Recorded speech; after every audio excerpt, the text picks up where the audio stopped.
Good afternoon, everyone. Thank you so much for attending today. As a couple of housekeeping rules, can we please put our names and affiliation into the chat? And please make sure to chat with everyone, not just hosts and panelists, so those who are tuning in from home can also see. I would like to welcome you all to the October meeting of the Data Advisory Commission. And with that, I'm going to turn it over to the commissioner or Amy Checkaway. I can kick us off, Addison. Thanks so much. Good afternoon, everyone. And nice to be in community with all of you. It's a pretty difficult moment everywhere around us in the world. And so I think opportunity to be together and spend some time on things that are working. I feel really fortunate to be here in Massachusetts, and this week we're celebrating STEM Week, and there are still many, many wonderful good things happening in Massachusetts, but it's hard to keep all of that in perspective. So I hope each of you each day are getting some balance of the news and the challenges, the real challenges that all of us are facing.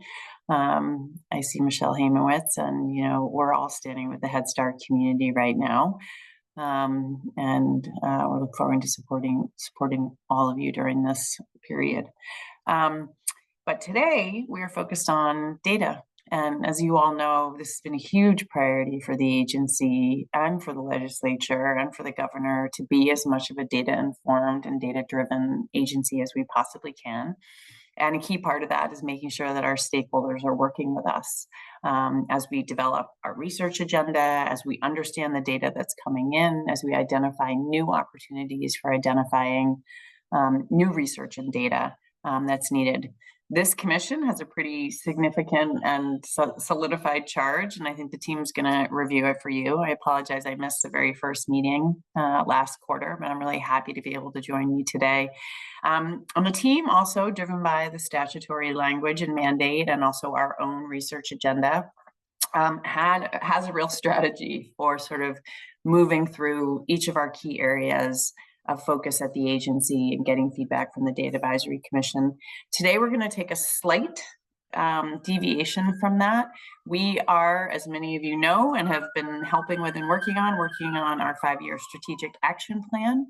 And a key piece of that plan is not just identifying the strategies and the priorities and the work, but also the metrics by which we will hold ourselves accountable for moving through the key elements of that strategic action plan. So that strategic action plan, we will be presenting to the board in November for them to take action. It takes effect at the end of this calendar year and will be in effect for the next 5 years. So we felt like it was really important and timely for us to get your feedback on some of the key metrics that we've identified as being the things we'll hold ourselves accountable, you'll hold us accountable for, we'll be tracking over time.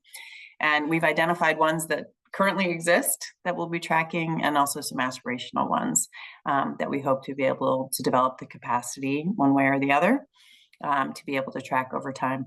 So I just really want to thank you all for taking the time. I know you are in lots of spaces with us, whether it's our advisory groups, working groups, public meetings and hearings, events, and you make us better. So, and this is no exception in this area. So thank you for agreeing to be part of this group. I want to recognize our incredible team under Amy Checkaway's leadership, and Ashley and Adrian. We're so fortunate to have such talent at the agency driving our research and data analytics work, because again, it makes sure that we're understanding the impact of what we're doing and being able to study it and share that information with all of you and internally as well.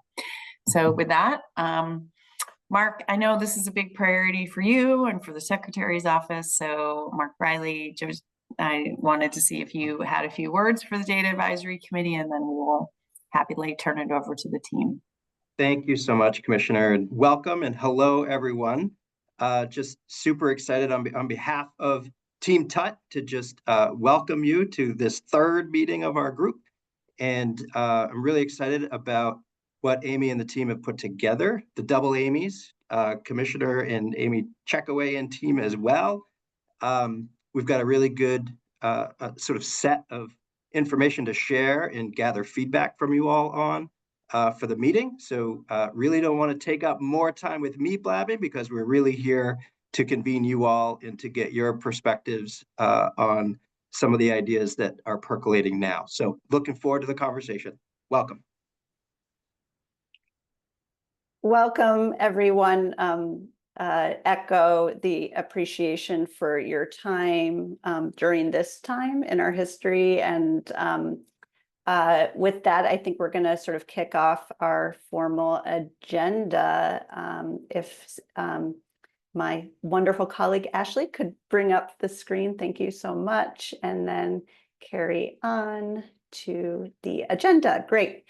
The agenda is fairly simple today. And again, the commissioner already sort of highlighted what we're hoping to cover, just in terms of some more specific details. So folks know what to expect for today. We plan to do hopefully even less of the talking than we've done in prior meetings, and really want to spend the time hearing from commission members on a couple key areas.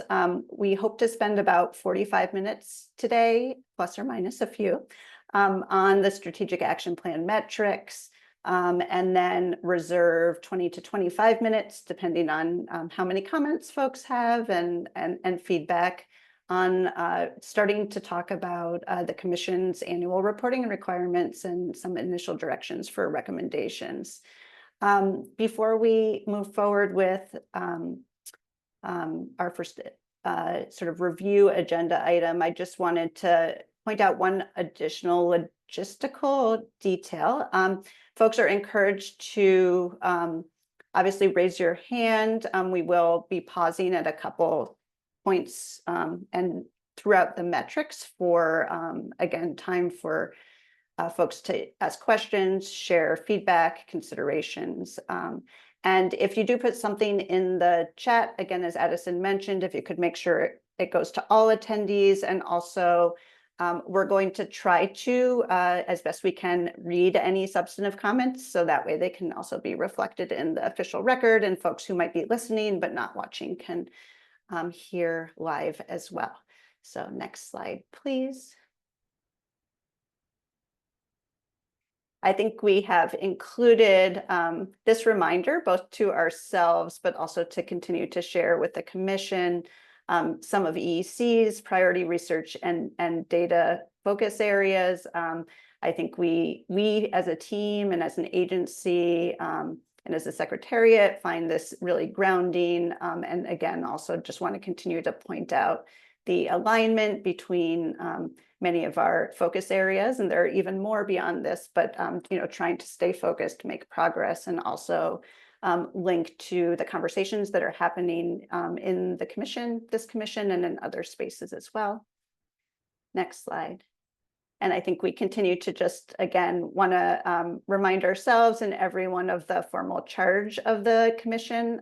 As I was looking at this today, actually, I think one of the things that continues to jump out to me that I just want to lift up for folks to think about as we engage in discussion today is the ongoing data system, IT system modernization work that is happening in the agency, as well as refinements to our current data systems. Also, as in the charge, and again, something that we're really committed to and continuing on our journey to really build EEC's capacity in the research and data space. So want to lift that up as well. And I also just want to note that there are really critical ongoing data and research opportunities, as all of you are aware, that are much bigger than the Department of Early Education and Care. So there are not only sort of our existing work and efforts in this space. And I recently counted, we have about 10 different research projects happening internally to inform, again, our ongoing work. Also recognizing all of the wonderful research and data work happening outside of the agency, both in other agencies and also just in in the field and in the research space. And I also just wanted to lift up, again, the work that's happening across state agencies right now at this point in time through both the Interagency Early Education and Childcare Task Force, as well as the Education to Career Research and Data Hub, which Undersecretary Riley, I know you mentioned last time as well. And that work, I think, will continue to intersect, and we'll bring that forward to the commission as well in terms of really opportunities to bring together data and research about how kids are projecting through their education journey, starting at birth through pre-K to 12 into higher education and the workforce. Next slide, please.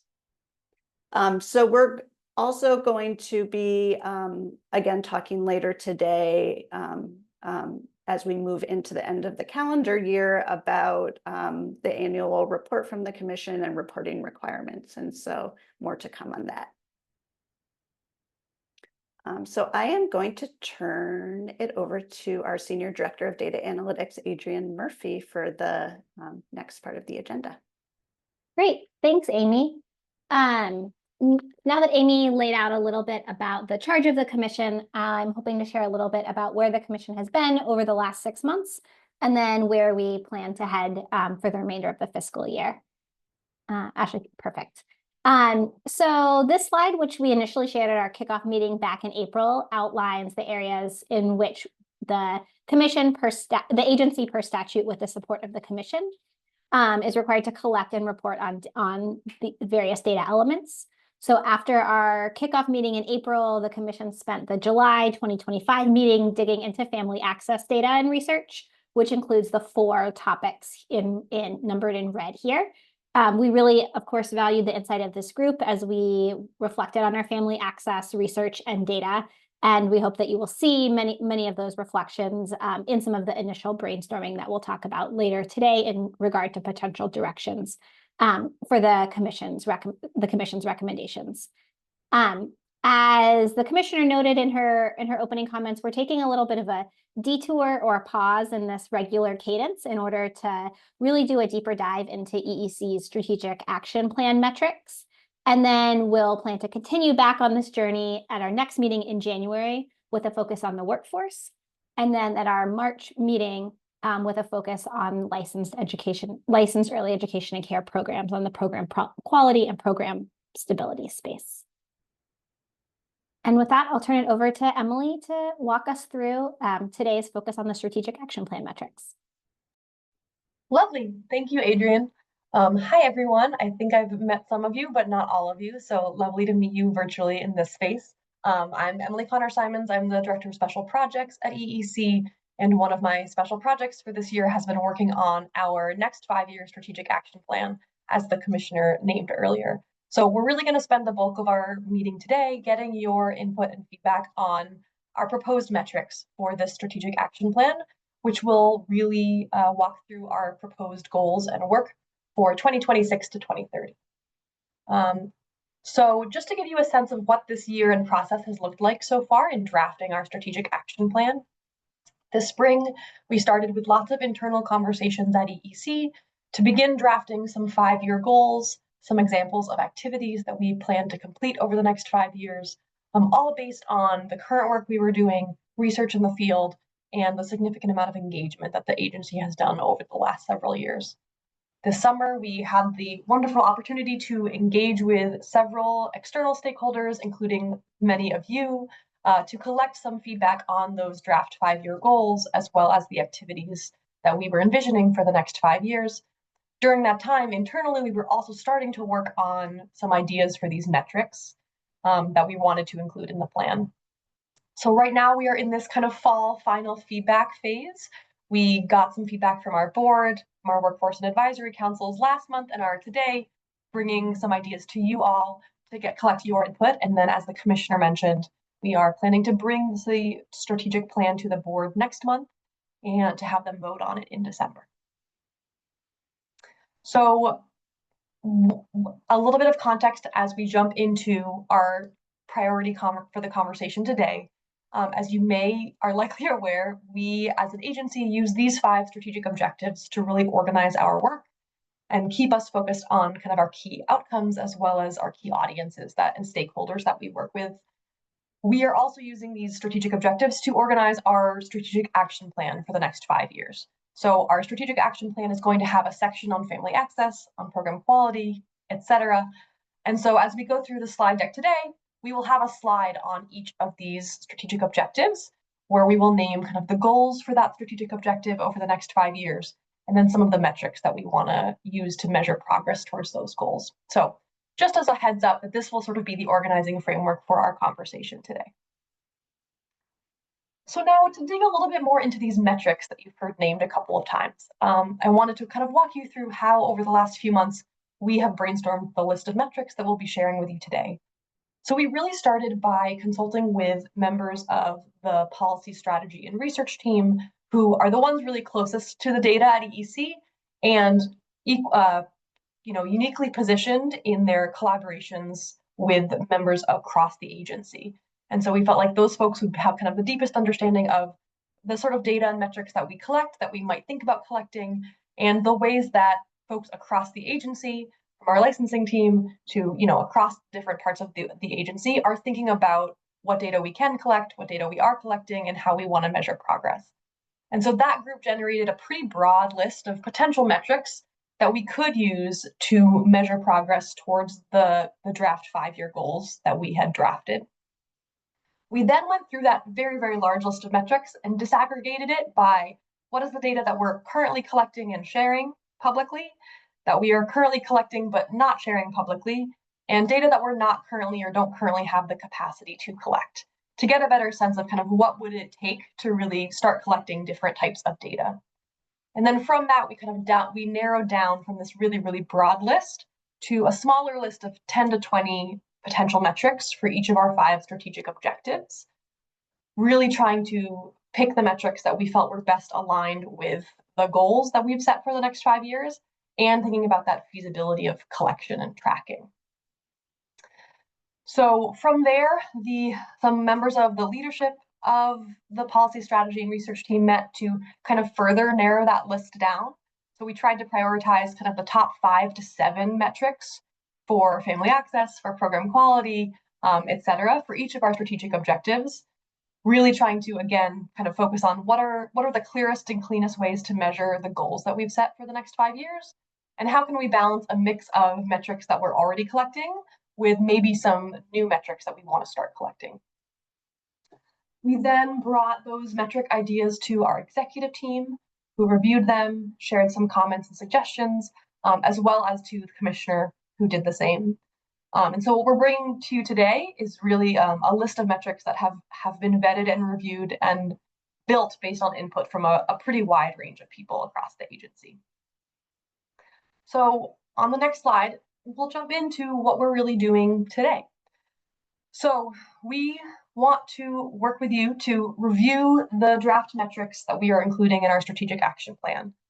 As we've mentioned, and as you'll see on the coming slides, we've separated those metrics into 2 categories: the metrics that we are currently tracking publicly, and additional metrics that we're interested in developing the capacity to measure and track over the next 5 years. So as we go through the next few slides, which are quite packed, my apologies, but we wanted to convey as much information as possible, there's 2 real questions that we would love for you all to keep in mind and that we want to really guide our conversation. The first is, are these the right metrics to help EEC measure progress towards its 5-year goals?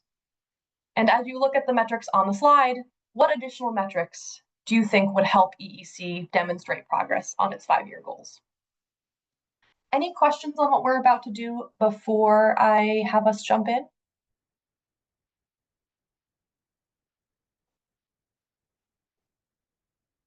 Okay, great. Ashley, would you mind going to the next slide? So I'm going to start us off with our agency infrastructure, strategic objective, and metrics. So you'll see at the top of the slide a description of what agency infrastructure means as our strategic objective. On the left, you'll see you will see our 5 agency infrastructure goals of what we want to achieve or to be true by 2030 because of the work that we're doing. And then on the right, you'll see the metrics that we've drafted to help us measure progress towards those goals. So I'm just going to give folks a minute or two to review what's on the slide, and then would love your reflections and responses on those two questions in the chat. And as folks are thinking, Emily, just wanted to point out, we often, I think, at least internally talk about this strategic objective last, not last like least important, but it's sort of the flow. And we thought it made a lot of sense with this group to lead with it, again, just given the focus of the commission and on capacity building.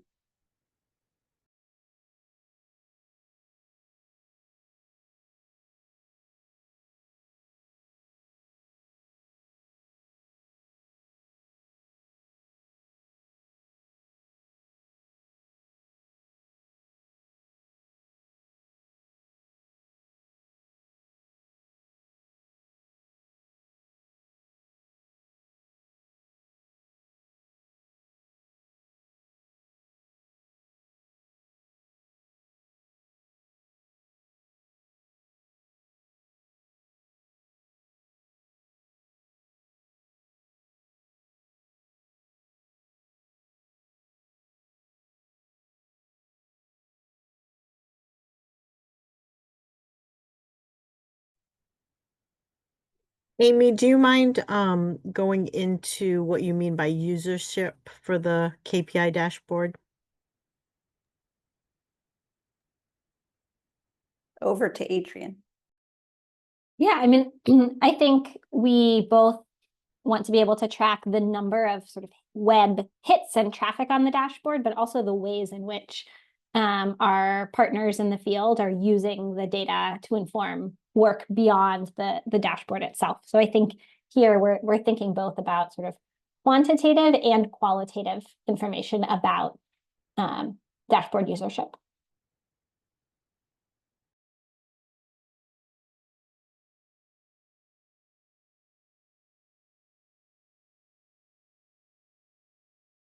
Thank you, Jen.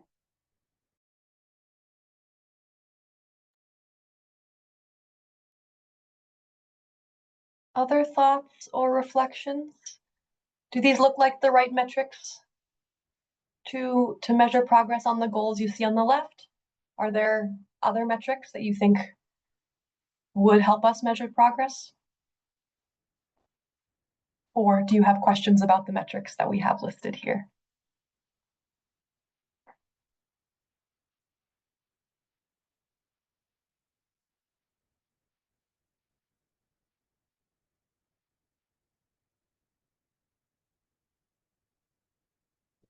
I'll just say I appreciate these do look solid. This is Laura Perill from Nurturing, and I appreciate the articulation in goal 4 around engagement and partnership. So thank you for that. And certainly the absolute prioritization of making sure that the staff have the things they need to do the work they do.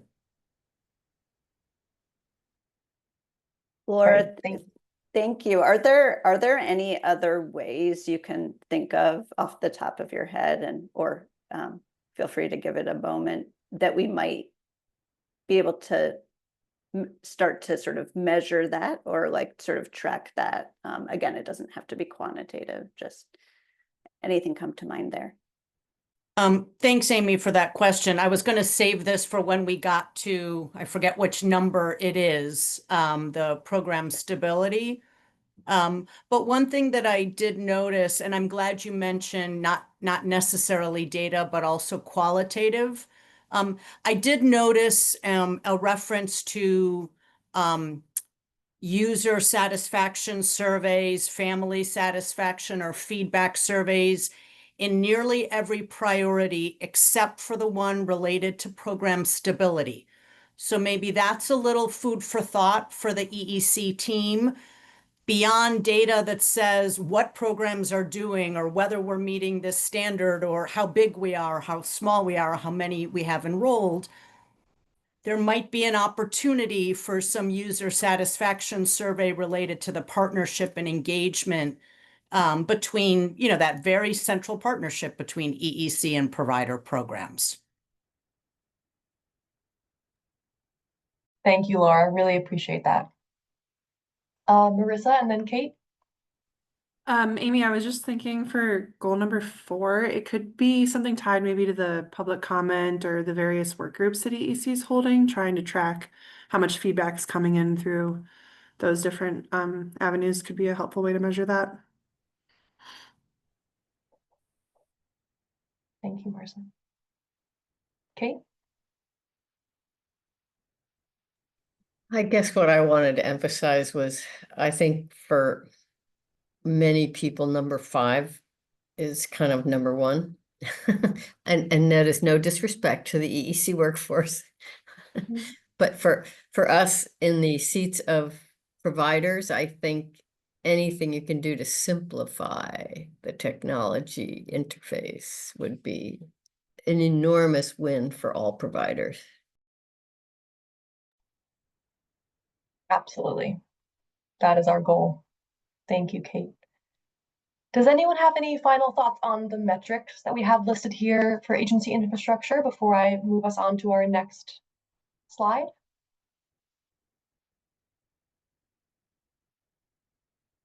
Okay, Ashley, take us away. So our next area is family access, which is really around access and affordability for our families. Again, you will see our 4 goals on the left in those arrow boxes for the next 5 years. And then on the right, you will see a slightly longer list of metrics. The ones that we are currently tracking and sharing publicly in that top table, and then additional metrics in the bottom table that we're interested in tracking and developing the capacity to track over the next few years to give us a clearer picture of family access. So again, we'll give folks a minute or two to review, and then we'd just love to hear your thoughts, especially on the metrics on the right. I know there's lots of ideas conveyed on the left as well, but would love your special feedback on the metrics that we've outlined here.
Yes, Kate. I think I just want to applaud one, which is an important one to keep track of, which I don't think we've had, which is this decreasing the length of time from a referral to eligibility to placement. Like, we track that internally at Horizons, but boy, can that be a long process for folks. And I think it really is a deterrent. So good for you all for elevating that one. Lovely, thank you. Kate Marie? I think I agree with Kate. They're all really relevant and good. I think I just to think about how you're going to collect them and if there's additional burden, because this is a lot of metrics to then put on providers, and then also to think about as we think of like the data privacy legislation that just passed the Senate, how that works between CCRNRs, providers, and EEC, and then like these will become part of those metrics, part of that Data Privacy Act. So what is the cost and the administrative burden now that's going to be put on providers and the RNRs? So just being careful that we're not backing ourselves into a corner because of that upcoming legislation.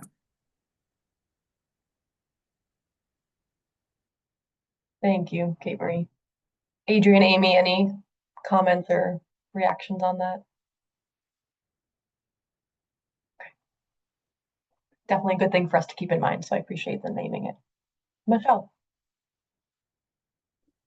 I appreciate all of these and agree with you, Marie. I'm looking at goal number 2 and looking for the metrics that are associated with how EEC is tracking the various options and a variety of options that are available to families. And I know we currently track kind of CCFA type of provider by, broad scale, by group and school age and FCC and out of school time, but kind of within those categories, I would love to see metrics that are tracking kind of how is EEC sharing and making available to families the various options done within group and school age, within, between Head Start and subsidy providers, private providers, et cetera, how EEC is making available to them and sharing with families the various types of services that are available to them, particularly Head Start, how EEC is sharing those, as well as how we're tracking where families are headed. Thank you, Michelle. Emily, I just want to read Laura's question from the chat. She asked regarding the second bullet in the currently collected section about whether we're tracking both how many children are eligible for our childcare financial assistance and receiving, or is it, and the flag that the wording was a little unclear. And I just want to confirm, Laura, that through some of our CUSP model, our Child Universal Success Platform model, we're able to model the number of children who are eligible in the Commonwealth, and then look at the proportion of those children who are receiving childcare financial assistance. So yes, there is an and there, and I appreciate the flag on the wording, and we'll take a look at that. So thanks. Thanks, Adrian.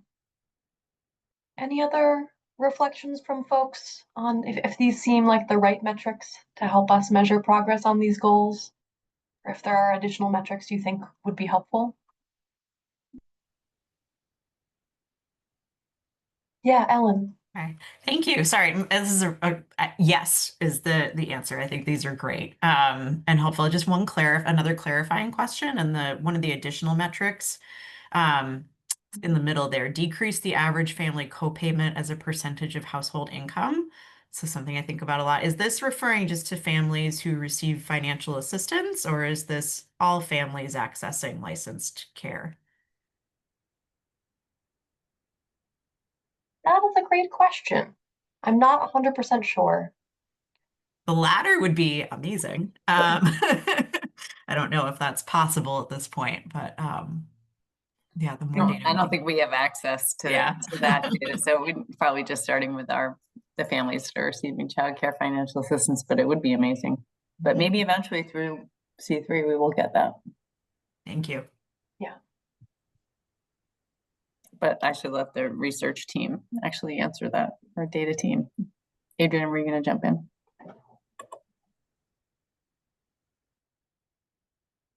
No, I was gonna flag, I think this is closely related to Ashley's note in the chat about another metric that we're thinking about that isn't currently here, which is the tuition rate, some of the tuition rate work, and Kate's affirmation of Ashley's comment. So. And I will also add to that, we're talking today about what metrics are going to specifically be in this one strategic action plan document. That doesn't mean there aren't additional data points or research questions that we will be exploring over the next 5 years. So every idea that you're lifting up is a great one for us to be thinking about, whether or not it will actually be in the specific plan that we're releasing over the next couple months, just to flag. I'm going to move us on to our next slide because we have a few more to get through. But next we will be talking about workforce supports, I believe. Yes, so again, you will see our 3 workforce support goals on the left side of the screen. And on the right, you will see the metrics we currently track for workforce supports and share on our dashboard, and the additional handful that we are interested in beginning to collect and share over the next 5 years. So we'll again give folks a couple minutes to take a look here and then share your thoughts.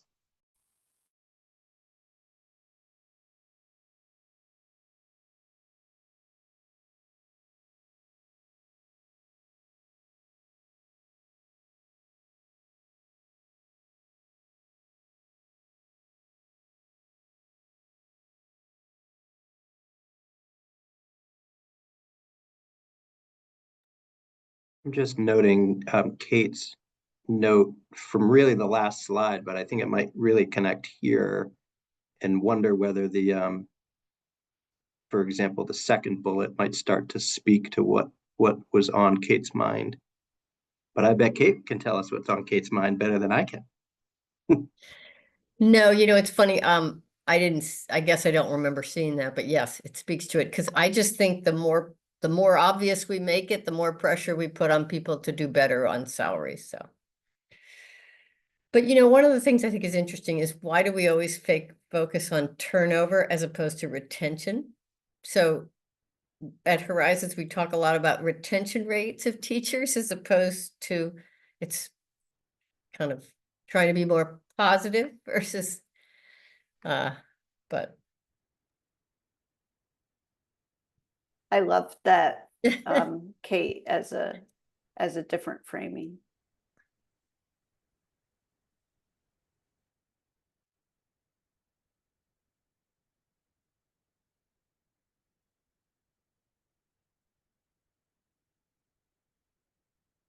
Might be a good time to bring in Jocelyn to say a few words about the salary scale if she'd like to.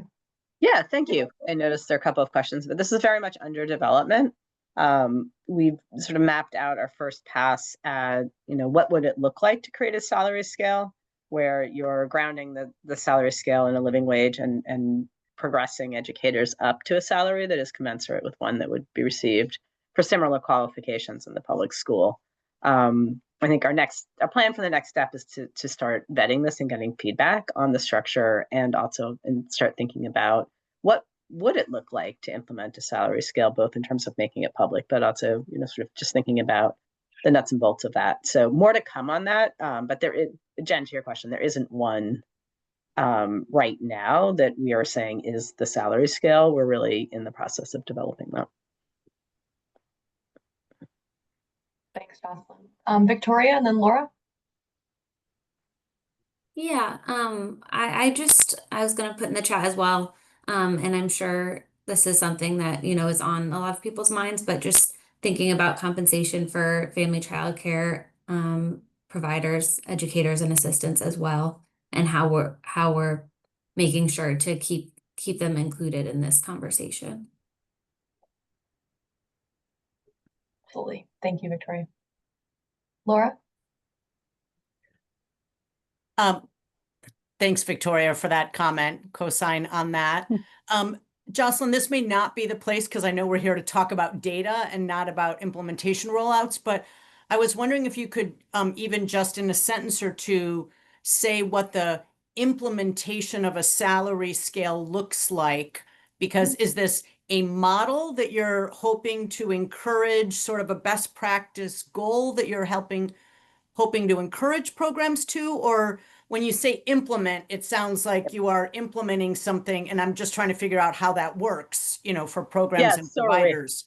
I think, can you clarify that language? Yeah, no, and that I think is a $60,000 question. So you've just mapped out the range of possibilities. You could put something out as a model and let people sort of take it up and use it as a guide and an ambition.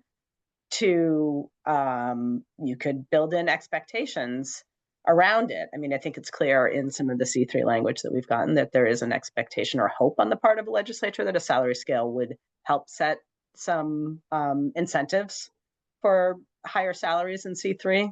But I think that making decisions about that continuum and figuring out how to do it is incredibly complicated and something that we definitely need partnership from the field and thinking through. So that's the next phase of the work around that we're working out a plan for. Great.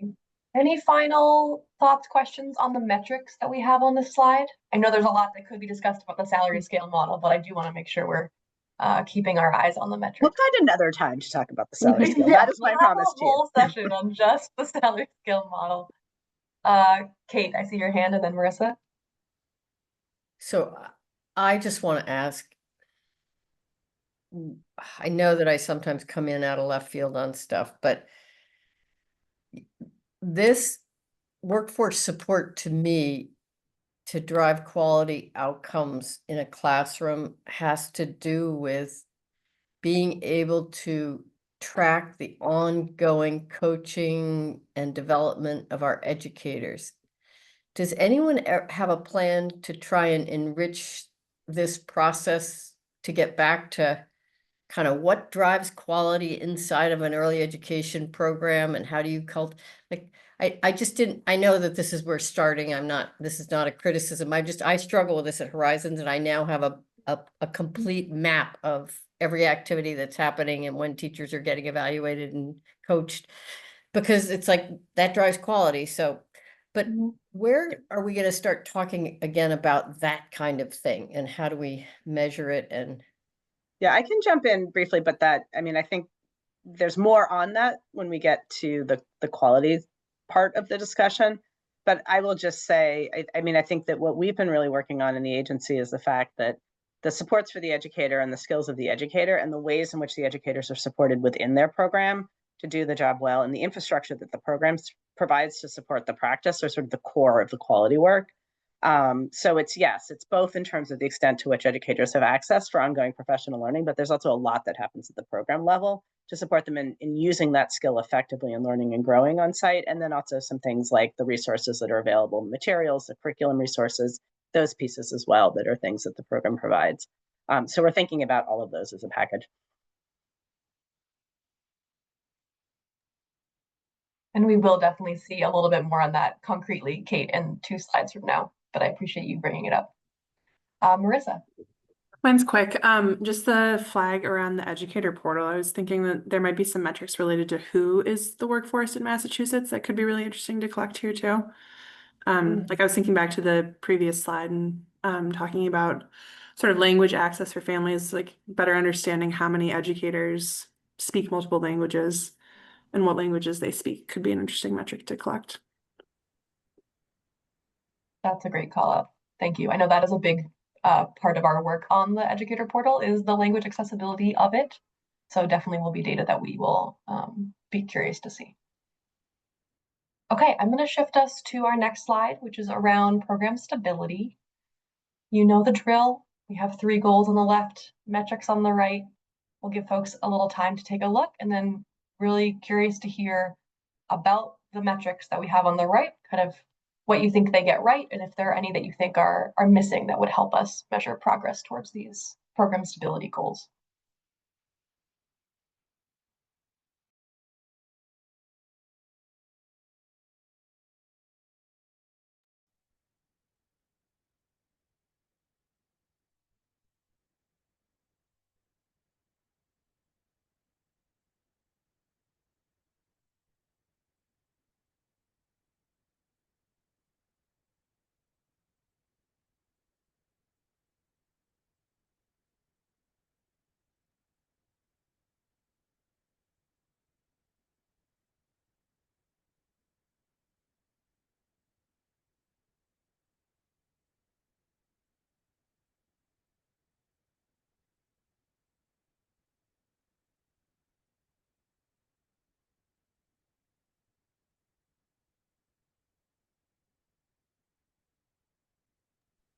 Yes, Laura.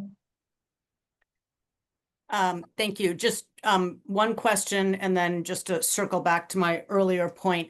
I'm just curious under goal 1, and this is really a question for understanding the reference to succeeding as small businesses, which I fully support. Like if I could set off, confetti and clapping, not just for family childcare, which they really are small businesses, but for center-based programs of all types. But I also want to raise a question about many of these. We are operating as small businesses, but we are mission-based nonprofits. And so I was just curious if there wasn't any reference to that reality. Anyone who's in the childcare space has to operate as a small business, right? It's a fee-for-service driven industry or sector, but we all come at it at different places. Micro enterprise, tiny small businesses, larger small businesses, and mission-based nonprofits. And so just to comment on whether there was a deliberate reason not to reflect that, or if small business was meant to encapsulate nonprofits. And then just cycling back to my other comment about feedback, I think this would be the place where, whether it's a feedback survey that allows for qualitative input that EEC could use as they see fit, or feedback from, and you have so many end users, but programs and providers are one of your end users. Absolutely. So my understanding from the conversations that I had with internal and external folks when we crafted the language around the small business was really that we were using that to encapsulate all programs, and really trying to emphasize that these programs are businesses. And I think for many of them perhaps have not known about or had access to the many supports that exist for small businesses, and also really trying to acknowledge kind of the challenges that many programs, especially smaller programs, might face in managing kind of the operational elements of running the program. And so really trying to kind of name and acknowledge that part of their work so that we can be better supporting it. But absolutely hear you that there are, larger organizations that have different sites, and there are varying sizes of programs that we're wanting to support with this work. Yeah, and Emily, I could just add to that too. I think as we look for resources outside of EEC, the task force has been thinking about this a lot. You start to see that resources are divided up, that resources for mission-driven not-for-profits are different than the resources for small businesses and for-profit businesses. So it is something I think that's on our radar. I see some appreciation and love in the chat for the last bullet under additional metrics, which is also something that's really important and motivating for us at EEC to continue to understand the extent to which public funding across various funding streams is able to cover sort of the true cost of I would say quality care, and then tracking over time if that's going up or down or staying steady.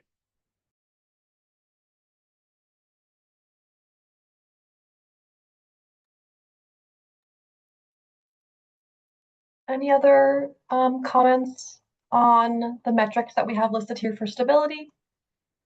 Anything that you think we don't have here that would be a helpful metric in thinking about tracking our progress on these goals?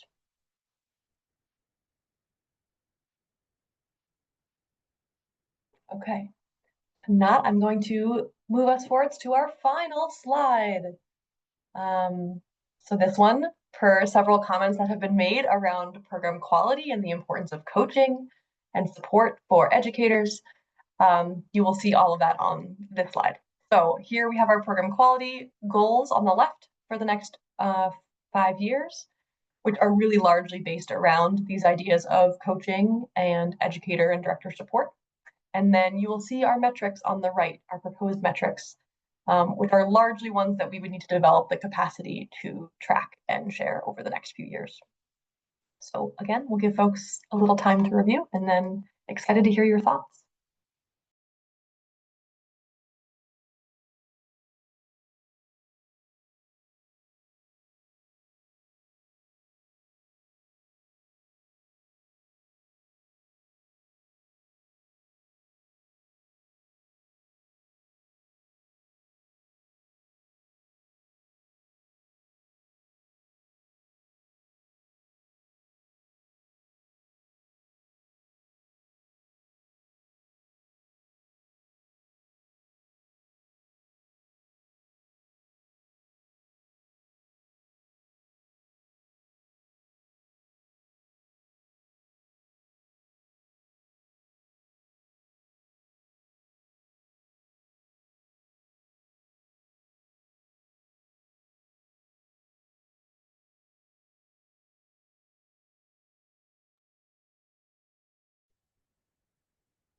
can you remind me if there's a certain observation tool that is being used, or is it just being piloted, or just some information around that bullet Yeah, I can about the speak. quality observation metric?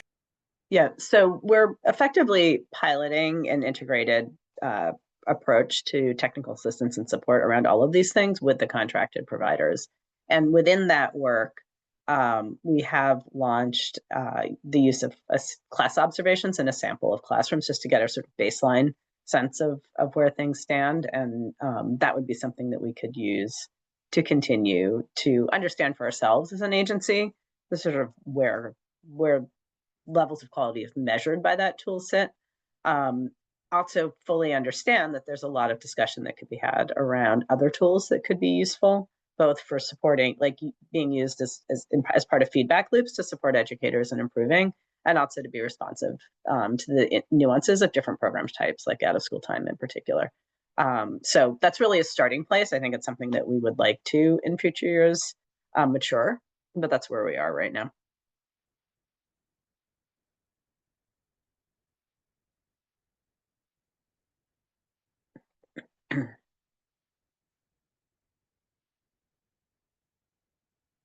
Any other feedback or suggestions based on the list of metrics we have here?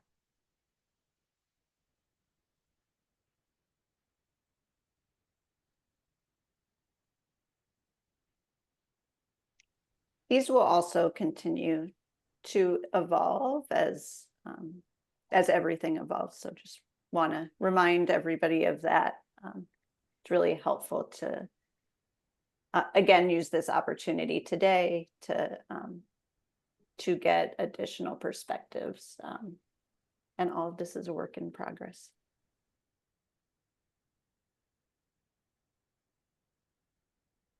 Giving my final 10 seconds of wait time. Oh, Kate, go for it. I don't know. I guess this is one where I'd like us to all keep thinking. Like, I think there is, I mean, I really struggle with what does drive quality and how do we talk about quality. And so, I mean, I would love to support you on the fact that this is a nice effort at a first cut, and hopefully we can all learn together, because I think there are just so many things we don't know about actual quality output. How effective is a teacher at delivering the curriculum they're using? Like, so I just work in progress, but. Absolutely. Agree. I wanted to make room, obviously, for our members to weigh in, and EEC knows some of my thoughts about all of this, but I wanted to say here how grateful I am for really the commissioner's leadership in this entire research team for being willing to put down on paper real core metrics that would have a tremendous impact on the sector. So, as I think about like some of these things are very bold, right? If you really, really think about where our sector has been, where it's been moving to, whether it's, the one that relates to sort of the cost of care for families and sort of the percentage of the family's contribution relative to, other supports. That's about affordability, obviously, critical. We know families are struggling with that. So to even be explicit that that's something we're trying to track, I think really says a lot about really your leadership, Commissioner, and sort of the expressed desire to put these things flat out here. Same with compensation, right? We all know how important that is to drive educator pay upwards over time. We're willing to track it, right? And when we're able to do that, we're able to also hold ourselves, accountable to making progress on all these things. So I just want to offer those couple comments just about how much I appreciate the effort the EEC team has done to really lay out some of the most critical elements of progress and state them clearly, in a document like this. Thanks, Mark. I mean, it's really the team's work and also collaboration with everyone, but the commitment obviously goes all the way up. We appreciate that. Yeah, thank you, Mark. We have, and also we have come a long way. I mean, I think when I think of the data that you share that we never, I mean, God almighty, we were a ragtag scattered group of cats and mice. I don't know. Right. I mean, professionalizing the field starts at home, right? Yeah. So, and I think our goal of really being at least one of the sources, we have so many good research partners, but at least being a primary source.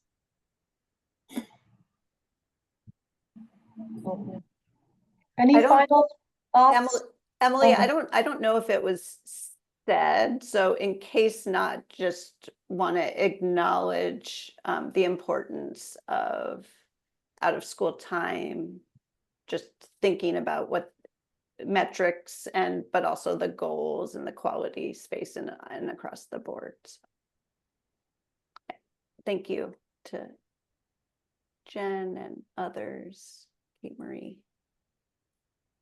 Yeah, we've gotten some great input on these goals and activities from a really wide range of program types and programs. So we really appreciate it. And thank you all for sharing your thoughts and feedback today on our metrics. This has been incredibly helpful. Appreciate the growth edges or kind of additional ideas you had that we can definitely be thinking about. And really appreciate the shout outs and appreciations for what is represented here. We're excited to have these things written down as we're sharing in this strategic plan and use them in collaboration with you all to really help guide our work over the next 5 years. So with that, oh, go ahead, Amy. I was going to say the meeting is not over, so please don't leave. No, I'm going to pass the reins back to Amy. But this section, and yeah, thank you. We again, the strategic action plan itself will be discussed in various spaces as it carries on, and can also revisit the discussion we're having today with the commission if there's interest after a little bit of time passes, and if folks have any additional input for the agency and for Emily, please feel free to reach out separately as individuals, because we value the ongoing input, and we'll incorporate it into the work, not beyond the document as a living document in terms of the strategic action plan itself. So moving on, I'm going to turn it back to you, Adrienne, to kick us off, and then we can get right back into discussion. Great. Thanks, Amy. So first I want to, of course, echo Emily's gratitude for your reflections on the strategic action plan metrics, which are helpful as we reflect back on the metrics that we currently collect and as we think forward about what metrics we might track to better understand our progress towards the agency's strategic priorities and really how timely that work is as we're thinking about the new data systems that EEC is building in the family access and workforce spaces. But I want to pivot us a little bit now and spend the remainder of today's meeting to doing a little planning about a key output of the Commission's work, which is the Commission's FY26 report to the legislature. So as Amy noted at the beginning of the meeting, the Commission is charged with submitting a report with recommendations and findings related to building the capacity to understand the early education and care system, its needs and outcomes of our key stakeholders. And so now that we're wrapping up the Commission's third meeting, it's time to sort of start to turn our attention to planning forward and planning for the annual report. So we'll talk a little bit about process and then some potential future directions that we've brainstormed and put forward we'd love to have your feedback on this afternoon. So first, in terms of process, as I mentioned, we'll use the remainder of today's conversation to discuss some potential directions for content to include in the report and the recommendations. Then our EEC team will do some work between meetings based on today's conversation, and then use the Commission's next meeting in January to review a close to final report content with recommendations so that we're prepared for submission to the legislature in early 2026.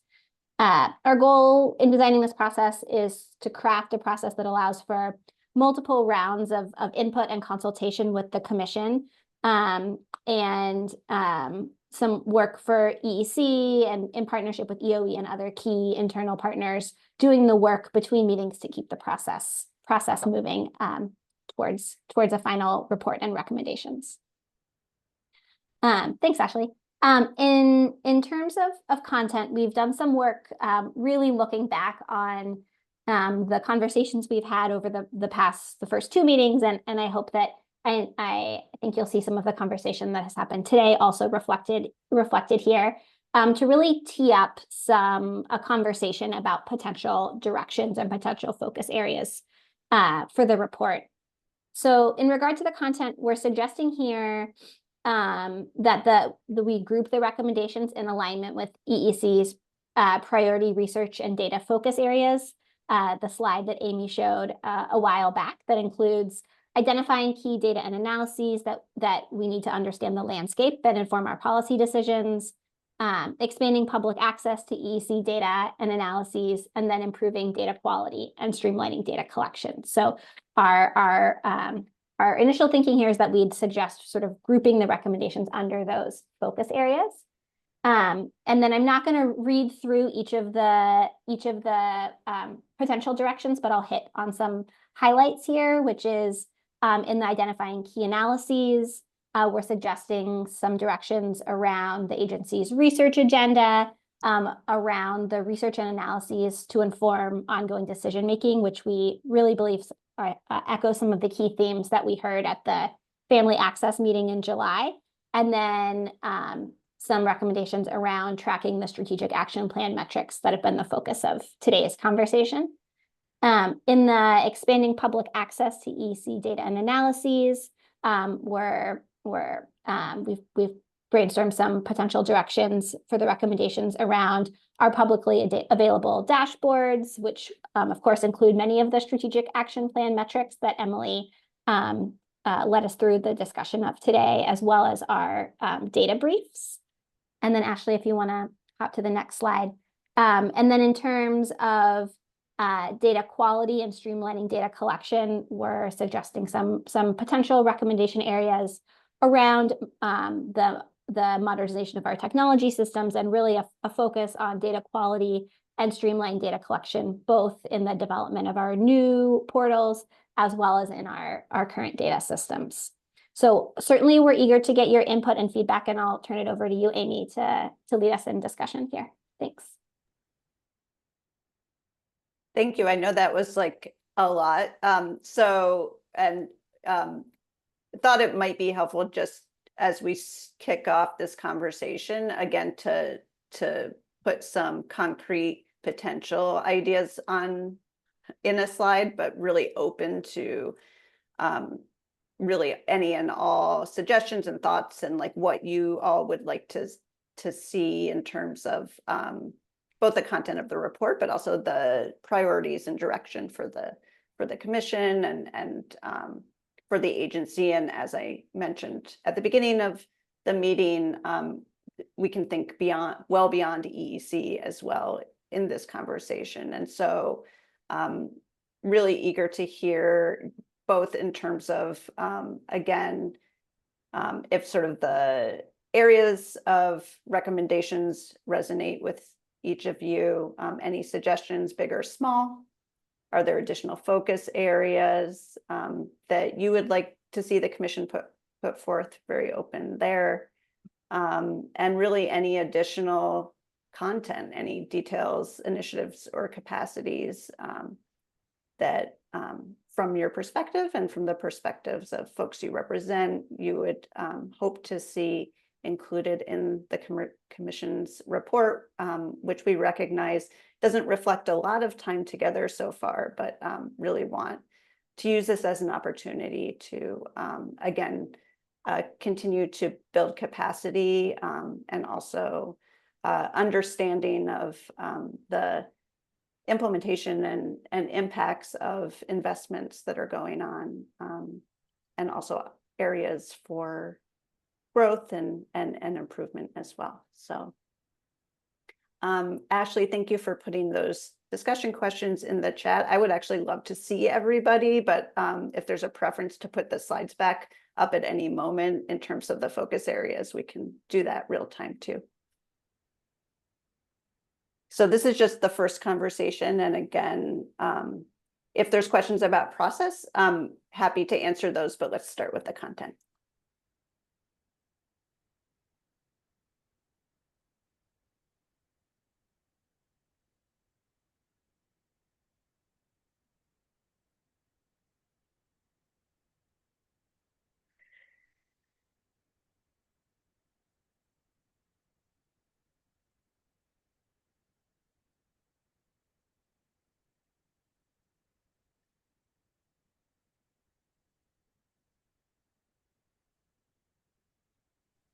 Sorry, I might be the only one, but I feel like seeing the slides would be. Yeah, we can bring that back up.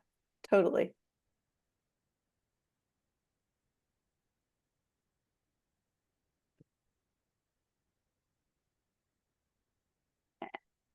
And Jen, do you want to go back one or two? Yeah. Thank you, Ashley. Who's around the corner from me right now.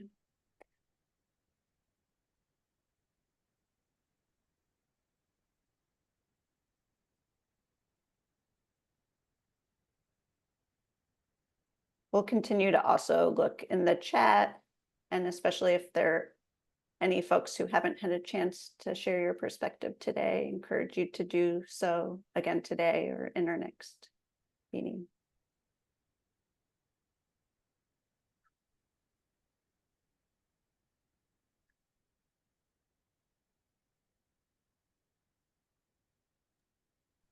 On number 4, enhancing publicly available data dashboards, I think I use the PPI dashboard a lot personally. And I've noticed sometimes there's ability to download kind of the back end data and be able to look deeper, and then sometimes that's not available. So I think that would be something that could be super helpful and to include it as part of number 4.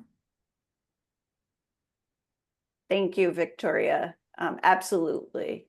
We have started down that road, as you know, and are committed to continuing and can reflect, make sure that that is clear and reflected. Thank you. I think just on the same vein of number 4, and I apologize, I sound very doom and gloomy today, just because of all the other state councils I've been sitting on. I think we just need to be cautious about how much data is available that isn't an aggregate, because it is causing negative effects to a lot of the providers right now.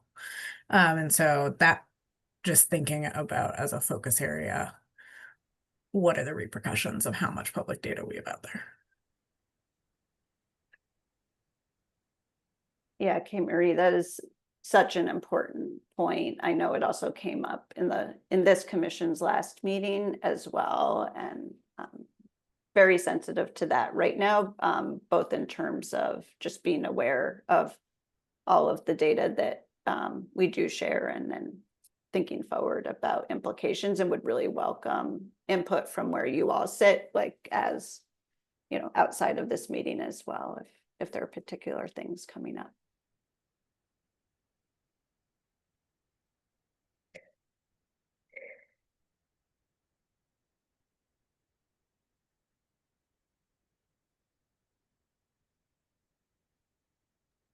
On number 6, could we also add the word streamline to modernize?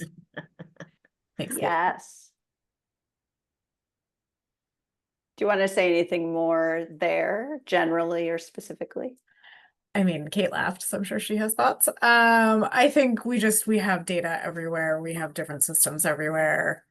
Things are not talking to each other, right? And it's, again, an administrative burden for all of you and for the provider side. And, is there a way that everything can run in one system? So more integration, right? From the user side. So improving data quality. So modernizing ET technology systems with attention to improve data quality and the user and a more integrated user experience. Yeah. Yes. We agree. You put that much better than I We did. don't even want to manage 4 different legacy systems. Someday.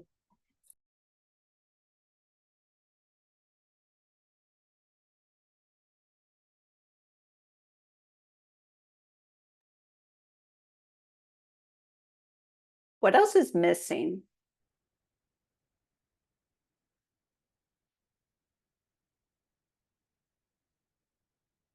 Emily is much better at giving appropriate amounts of silence than I am. Quiet time, but I'll try. I have a kind of a question for those of you who may have been involved when this data advisory commission was created. I mean, I think it must have been talked about in the economic review commission work, and over time, and it probably goes to something Kate said in the beginning, which is that we used to be kind of a ragtag, like couldn't really get the data thing out. Now we're in a much better place than we were to even have a set of these recommendations and all of those things. But I wonder, for anyone who was there at inception, that the idea that we have a data advisory commission to advise the agency, if there's something that was part of the origin conversation that we're missing. I'm sorry, it's kind of an odd question, but Marissa, go ahead. It's such a good question, actually, because as I was looking at all of this, I was like, this looks great. These are perfect recommendations. I mean, And in you said that. isolation, but and we're doing it from our own world right now. But I wonder if somebody had like a burning Exactly. worry that wasn't getting, okay, go ahead. I was just thinking that part of those initial conversations, there was a big focus on better understanding the families that were participating in formal care and who they are, where they are, what information we know about them, because that is such a limited, and that's what's tough is that you all don't really have that data right now either. So I'm not sure how or where that could fit in here somewhere, but that was a big focus for the legislature, is better understanding the families that are participating.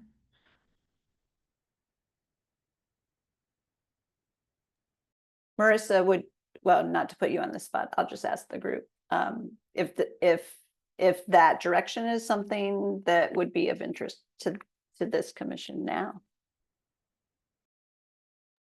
I mean, from my perspective, yes, I think that would be.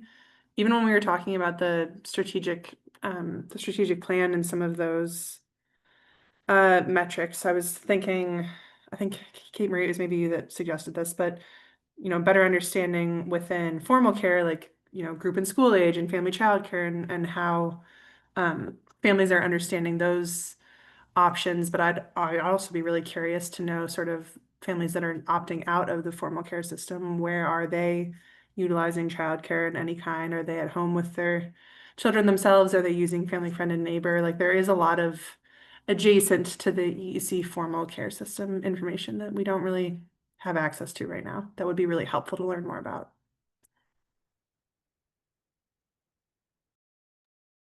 Thank you. Michelle, I think you are next. I see you and Liz both with your hands up. This is not in response to the commissioner's question. That's so, okay. It's a good question that I don't have good answers to. And this might not be the right place for it, but as I've been looking through these and thinking through other slides, I've been thinking about kind of like a data burden and how we want to collect so many metrics, and having all this data is useful.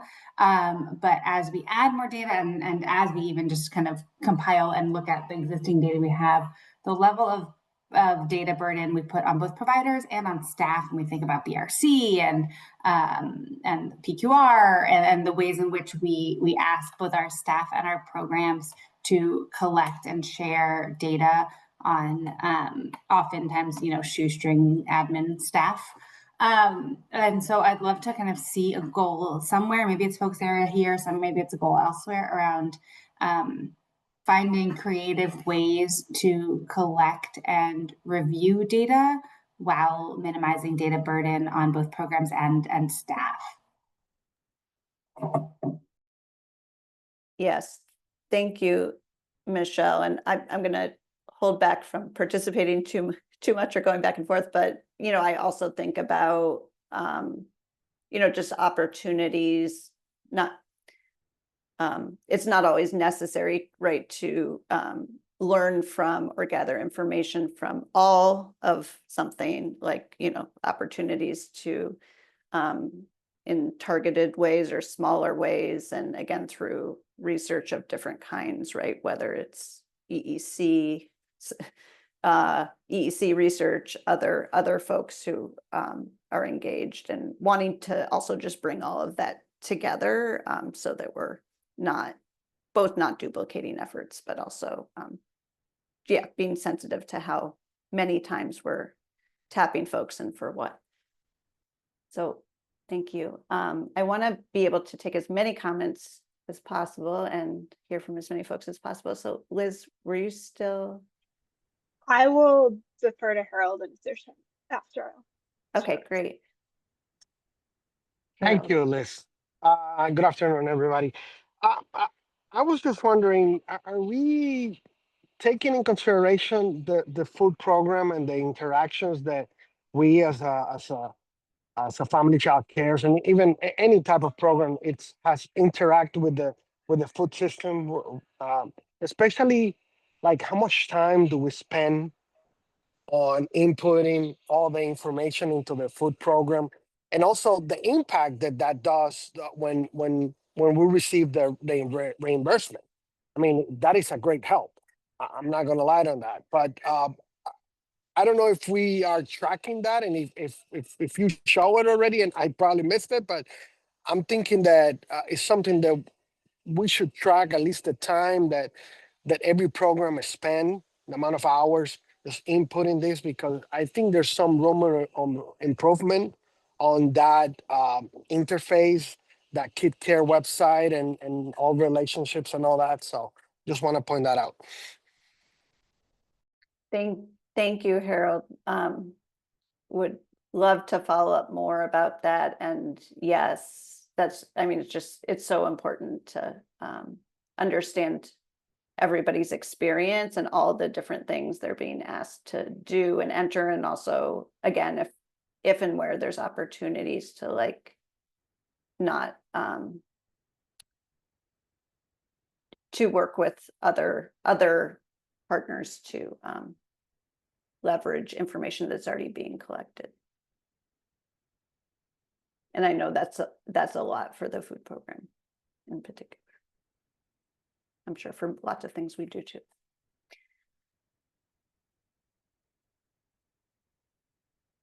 Liz, did you want me to come back to you or save for later?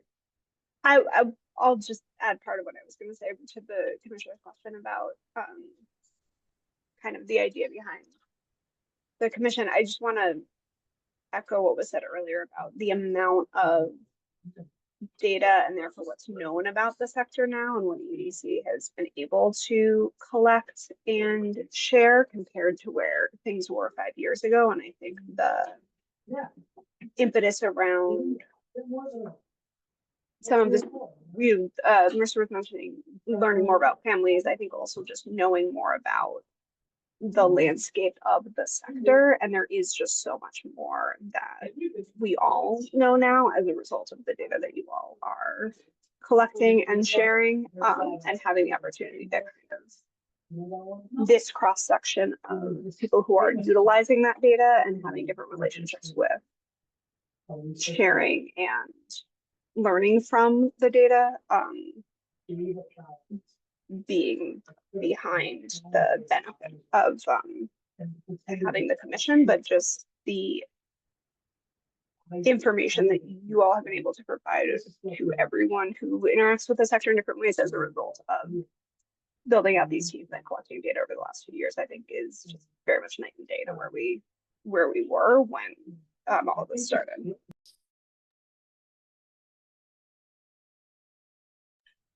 That's really helpful, Liz. I think, sorry, I know Adam, you're trying to jump in, hold on. I think it's helpful because I think we should make sure to capture, and I'm sure the team is going to do this anyway, sort of the progress that's been made around data collection, the building of the team, how we're making data available, how we're collecting data, and obviously the distance we have to go in terms of integrating systems and the user experience. But that's really helpful, Liz. So thanks. Sorry, Adam, go ahead. No, it's okay.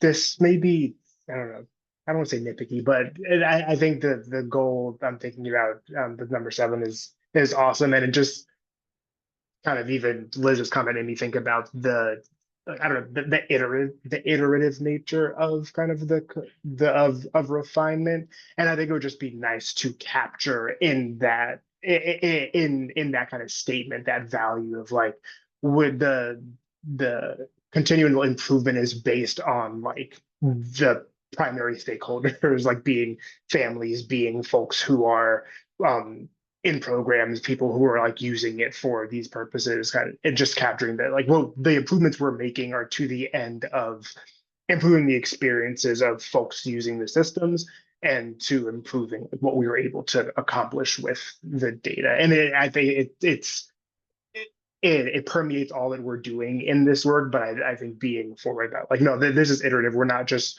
on a straight line. We're really trying to capture people's experiences and change course based on what we're hearing from folks working with this primarily.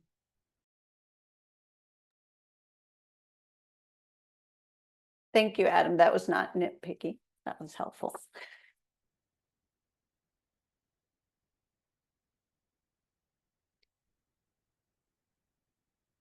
I'm curious just if there's any final thoughts.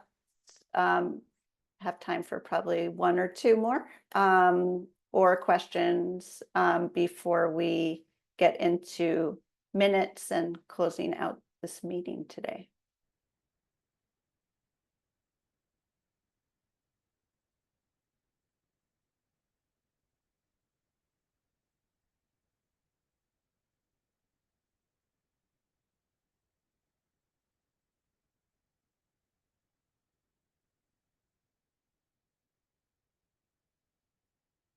Well, thank you. I'm waiting, so you can still raise your hand, but as I talk, just want to appreciate the rich conversation today and all of the feedback to make our collective work better. We really appreciate it, and we'll start working on next steps probably next week.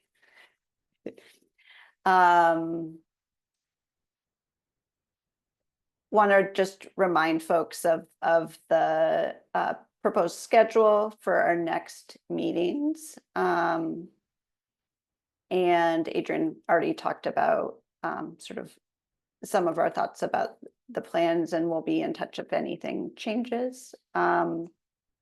And wanted to try to do the housekeeping step of approving the minutes.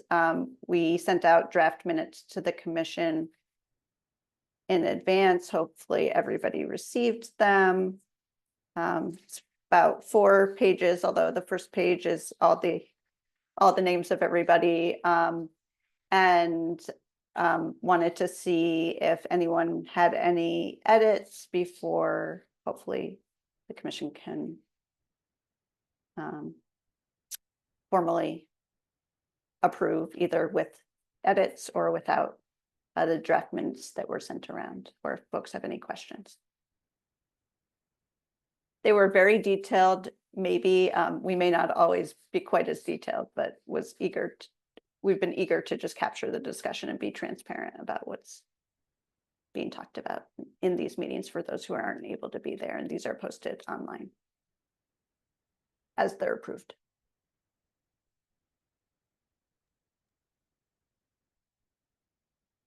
Okay. If so, it'd be helpful if member of the commission could move approval of the Data Advisory Commission minutes from July 23rd, 2025. So moved. Second. You. Thank you, Mark. Who is the second? Laura. Thank you, Perrell. Laura. And if anybody wishes to abstain for any reason, feel free. So I'll first ask if everyone can maybe raise your hand virtually if you approve, or you can raise it real time. Thank you. What might be easier here is if there's any no's or abstentions, if folks could express themselves now. And if you realize there's any typos before we post online, happy to correct those as well. Just feel free to reach out. I put it in the chat, Amy, but I abstain. I wasn't here. Oh, thank you. Sorry, so sorry. Michelle is abstaining and Ellen is abstaining as well. Totally understood. Okay, minutes are approved. Thank you so much. And I think with that, I'm going to turn it back over to Commissioner Kershaw for any final thoughts. No, it was just really helpful. I'm grateful for the engagement in the strategic action plan. I think we will be trying to keep fidelity to that plan, including the data that we're going to be collecting and monitoring and holding ourselves accountable for. So to have your input on all of that is really important. And then thinking about this group and its focus on sort of recommendations around our research agenda. And I appreciate all of you sort of joining us and having them focus on where we are today and continuous improvement from here.